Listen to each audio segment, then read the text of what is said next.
Class 11 वालों start करते हैं कोऑपरेटिव सोसाइटी से, ठीक है जी। ऑलराइट, सर प्रेमिस बोलता है the word cooperative means, cooperative का मतलब क्या है, working together and with others for a common purpose. एसएचजीस एक बहुत बड़े एग्जांपल है। एसएचजीस self help groups, 9th class में भी पढ़ा होगा, 12th क्लास में भी पढ़ा होगा, 9th क्लास में भी पढ़ा होगा, 10th क्लास में भी पढ़ा होगा। सेल्फ हेल्प ग्रुप्स अपना किसकी औरतें, वहां पे गांव की औरतें आई साथ में इकट्ठे कि भैया हमें तो पैसे की जरूरत है, इस लड़की को हमारी पैसे की जरूरत है, इस लड़की को हमें पढ़ाना है। तो भैया सबने इकट्ठे पूलिंग किया पैसा और उस लड़की को पढ़ा दिया। एक लड़की पढ़ती है भैया, पूरा गांव पढ़ लेता है, ऐसा बोलते हैं ना। तो वो क्या है, जो फीमेल ने एक ग्रुप बनाया एक लड़की को हेल्प करने के लिए, कॉमन पर्पस लड़की को हेल्प करना है, लड़की को पढ़ाना है। आया कौन साथ में, फीमेल ग्रुप आया। तो यार ये group of people coming together and working together for a common purpose, cooperative society है। वो जो सेल्फ हेल्प ग्रुप है, इसको वैसे रियलिटी में बोलते हैं सेल्फ हेल्प ग्रुप, कि आपस में एक दूसरे की हेल्प कर रहे हैं अपने अपने थोड़ा थोड़ा पैसा जोड़ के। बट इन ब्रॉड सेंस इसको तुम बोल सकते हो कोऑपरेटिव सोसाइटी है। Cooperative means working together with others for a same purpose. Yes, अब इसका मीनिंग पढ़ लेते हैं एक बार। Sir the cooperative society is a voluntary association of persons who join together with the motive of welfare of the members। वाह जी वाह, मजा आ गया। मतलब सर ये एक ऐसी सोसाइटी है, एक वॉलंटरी एसोसिएशन है जो पर्सन से बनी है, who join together with the motive of the welfare of the members, जो बनती है मेंबर्स के डेवलपमेंट के लिए, उनका विकास ही, वेलफेयर ऑफ द मेंबर्स ही उनका प्राइमरी मोटिव होता है। They are driven by the need to protect their economic interest in the face of possible exploitation at the hands of middlemen obsessed with the desire to earn greater profits। भैया 4-5 farmer मिले और उन्होंने कहा यार ये तो middleman हमें 20% charge कर रहा है, मतलब हमें मेन बंदे से, फॉर एग्जांपल 5-6 फार्मर साथ में मिले, उन्होंने एक प्रोड्यूस उगाया, उन्होंने मिडलमैन को फोन किया और कहा कि यार ये हमारा जो प्रोड्यूस है ना, अब हम इतने नॉलेजेबल नहीं है, तुम ये हमारा प्रोड्यूस मार्केट में बेच आओ। मिडलमैन ने कहा कोई बात नहीं मैं बेचाऊंगा बट 20% कमीशन लूंगा। अब ये जो 5 फार्मर्स मिलके 100 रुपए की चीज बेच रहे हैं, उसमें से 20 रुपए तो भाई साहब मिडलमैन ही खा रहा है। तो मिडलमैन को हटाने के लिए कि भैया सारा काम हमारा, तेरा काम बस हमारा प्रोडक्ट इधर एक पॉइंट ऑफ प्लेस से दूसरे पॉइंट ऑफ प्लेस पे लेके जाना है, उसमें तो 20% कमीशन खा रहा है, इतना ग्रेटर प्रॉफिट क्यों भैया। तो सर इकोनॉमिक इंटरेस्ट का मतलब भैया पैसे का मामला है। जब भी तुम्हारे पास शब्द आए इकोनॉमिक इंटरेस्ट, रोकड़े का मामला है, पैसे का मामला है। इकोनॉमिक इंटरेस्ट बचाने के लिए in the face of possible exploitation, अब इस केस में रियलिटी में देखा जाए तो मिडलमैन एक्सप्लॉइट कर रहा है फार्मर्स को, मिडलमैन जो है वो फार्मर्स को एक्सप्लॉइट कर रहा है और बोल रहा है भैया 20% कमीशन खाऊंगा मैं।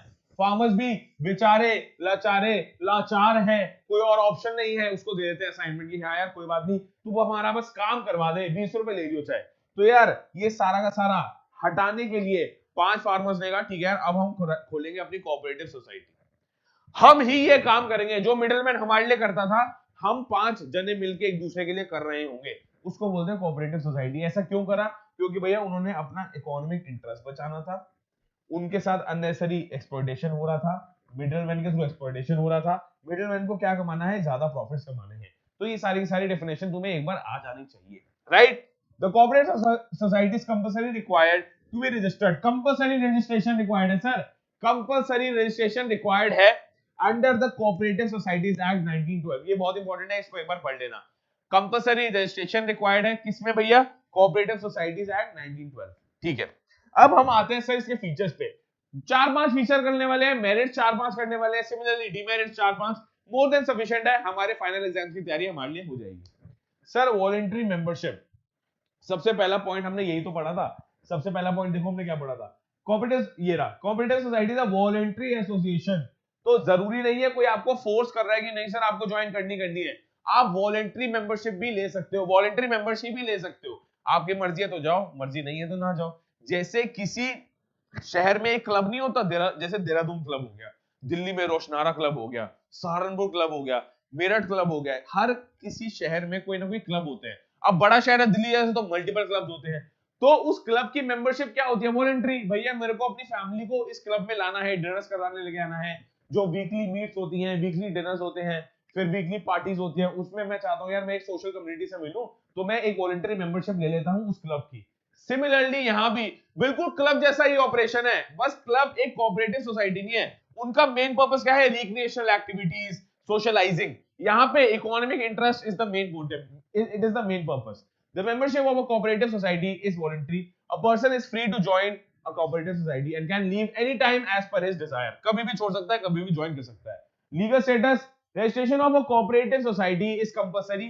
This accords a separate identity of the society.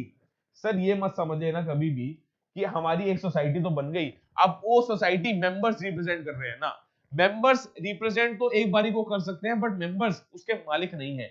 Separate legal entity मानी जाती है कोऑपरेटिव सोसाइटी की। जैसे हमने जॉइंट स्टॉक कंपनी में पढ़ा था, it is separate from its members, it is separate from its founders. Similarly cooperative society, it is separate legal entity, it is separate legal entity which is distinct from its members. ठीक है जी। Limited liability बहुत important point है। हमने majorly जितने भी differences करे हैं, जितने भी फीचर्स, मेरिट्स, डिमेरिट्स करे हैं, ये सारे के सारे इन 4 पॉइंट्स पे ही तो करें। तो कुछ नया नहीं पढ़ रहे, बस डिफरेंट डिफरेंट मोड्स पढ़ रहे हैं कि हाँ यार इस particular form of business ownership में ये होता है, सिमिलरली कोऑपरेटिव सोसाइटी में ये होता है, तो उसको पढ़ लो। लिमिटेड लायबिलिटी क्या है? Liability of the members of a cooperative is limited to the extent of the amount contributed by them as the capital. Capital लिख लो, कैपिटल नहीं है, कैपिटल है भैया। एक क्लब है, उसमें एंट्री है 50,000 रुपए पर फैमिली, तो मैंने अपने फैमिली को रजिस्टर कर दिया एज मेंबर्स। अब मैं लिमिटेड लायबिलिटी है, अब अगर वो जो सोसाइटी है, जो क्लब है, अगर वो डूब रहा है, डूबने दो, मेरी लायबिलिटी सिर्फ 50,000 तक की है, उसके अलावा मेरी लायबिलिटी नहीं है। तो ये लिमिटेड लायबिलिटी, ये एक बहुत पॉजिटिव पॉइंट हो सकता है, यहाँ देख रहा तो एक बहुत पॉजिटिव पॉइंट हो सकता है। ठीक है जी। Service motive, the cooperative society, यार अब मैंने जैसे तुम्हें बताया, एक क्लब का मोटिव क्या है? Recreational activity, socialising, social status. Sir इसका है मोटिव, इसका मोटिव है through its purpose lays emphasis on the values of the mutual help। Mutual help लिख लो, बहुत इंपॉर्टेंट है सर ये जो पॉइंट है ना, mutual help, mutual help, mutual help and welfare of its members. Members के लिए बनी है, वॉलंटरी एसोसिएशन है, उनकी हेल्प करने के लिए बनी है। जो वेलफेयर ऑफ द मेंबर्स, वो ही प्रायोरिटी है। इकोनॉमिक मोटिव के थ्रू, इकोनॉमिक इंटरेस्ट बचाने के लिए, किसका इंटरेस्ट बचाना है? इकोनॉमिक मोटिव, इकोनॉमिक इंटरेस्ट बचाना है, मेंबर्स का बचाना है। ठीक है जी। म्यूचुअल हेल्प करनी है और वेलफेयर करना है। Hence the motive of service dominates it's working. Motive of service एक दूसरे की हेल्प करने के लिए बनी है बेसिकली। म्यूचुअल हेल्प तुम बोल सकते हो इसको, तुम इसको वेलफेयर बोल सकते हो, मल्टीपल चीजें इसको तुम बोल सकते हो। ठीक है जी।